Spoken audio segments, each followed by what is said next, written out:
आम आदमी पार्टी के राज्यसभा सांसद संजय सिंह ने रविवार को उन्नाव में प्रेस कॉन्फ्रेंस के दौरान प्रधानमंत्री नरेंद्र मोदी और केंद्रीय गृह मंत्री अमित शाह पर हमला बोला।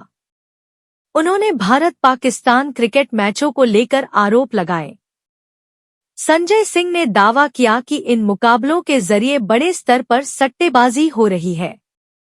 इससे हजारों करोड़ रुपए की कमाई हो रही है। लखनऊ से कानपुर जाते समय वे उन्नाव के बाईपास स्थित एक होटल में रुके थे। वहीं उन्होंने पत्रकारों से बातचीत की। बता दें कि उन्होंने आरोप लगाया कि भारत-पाकिस्तान क्रिकेट मैचों को लेकर एक बच्चों का सट्टेबाजी का धंधा चल रहा है। उनका दावा है कि इसमें देश के शीर्ष नेतृत्व की शह है। संजय सिंह ने कहा, अमित शाह अपने बेटे का और नरेंद्र मोदी अपने भतीजे का धंधा कभी बंद नहीं करेंगे। जो लोग सोचते हैं कि ये लोग देशहित में मैच रुकवा देंगे, वे गलतफहमी में हैं। यह पूरा खेल सिर्फ पैसों का है।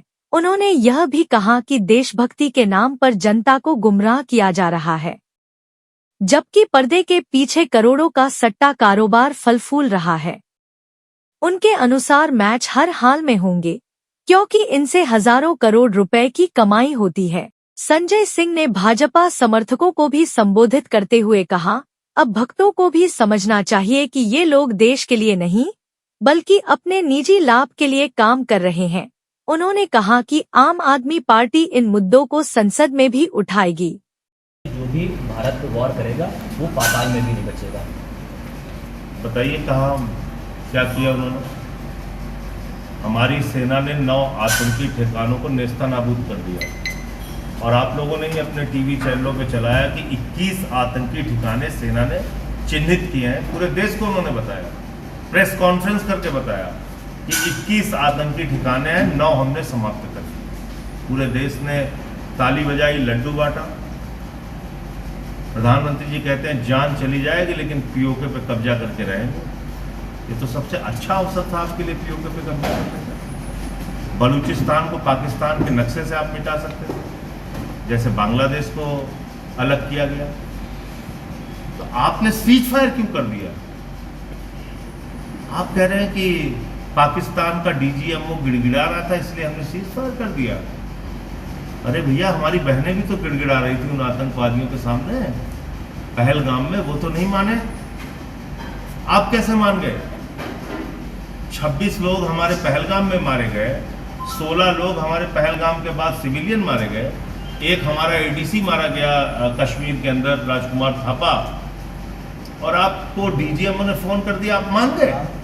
डीजीएमओ ने फोन नहीं किया, आपके दोस्त ट्रंप ने फोन किया और अपने दोस्त अडानी का व्यापार बचाने के लिए आपने फैसला लिया। ये देश के साथ धोखा है। ये बात मैंने पार्लियामेंट में कही। तो खाली प्रधानमंत्री के भाषण देने से कुछ नहीं होता। सीज फायर किया क्यों? आप बताइए ना उसकी एक वजह। जब आप जीत रहे थे, सेना लड़ रही थी, आपने क्यों किया? आप 8 तारीख से ही, 7 तारीख को ऑपरेशन शुरू हुआ, 8 तारीख से ही आप आईएसआई के प्रमुख से बात कर रहे हैं। ये क्या है? सर, प्रतापगढ़ में पीडीए की पाठशाला चलती है। पीडीए पाठशाला के दौरान सरकार विधायक समेत 3 लोगों को निकलवा देती है। किस तरह? देखिए, पीडीए के ही स्कूल तो बंद किए गए हैं। आप जाके गांव में देखिए, आपको उन्नाव में भी सूची मिली होगी। जो स्कूल बंद किए गए वो किसके हैं, कौन किन के बच्चे वहाँ पढ़ते हैं? पिछड़ों के, दलितों के, अल्पसंख्यकों के, मजदूरों के, गरीब आदमी के, उन्हीं के बच्चे पढ़ते हैं। तो आप समाज के वंचित वर्ग को प्रभावित कर रहे हैं ये फैसला लेकर स्कूलों को बंद करने का। और जैसे मैंने आपको बताया कि इन्होंने कहा जरूर है 1 किलोमीटर से दूर जो स्कूल होंगे अब वो बंद नहीं किए जाएंगे, लेकिन उसका फॉर्मूला जो निकाला है ना, बड़े बड़े वैज्ञानिक फेल हैं। हवाई जहाज से कितनी दूरी है, गांव के अंतिम घर से कितनी दूरी है, मेल से जाए तो कितनी दूरी है। अभी देखिएगा, ऐसा ऐसा फार्मूला निकालेंगे, आप लोग भी चित हो जाएंगे। तो ये है पहलगाम की घटना, उसके बाद ऑपरेशन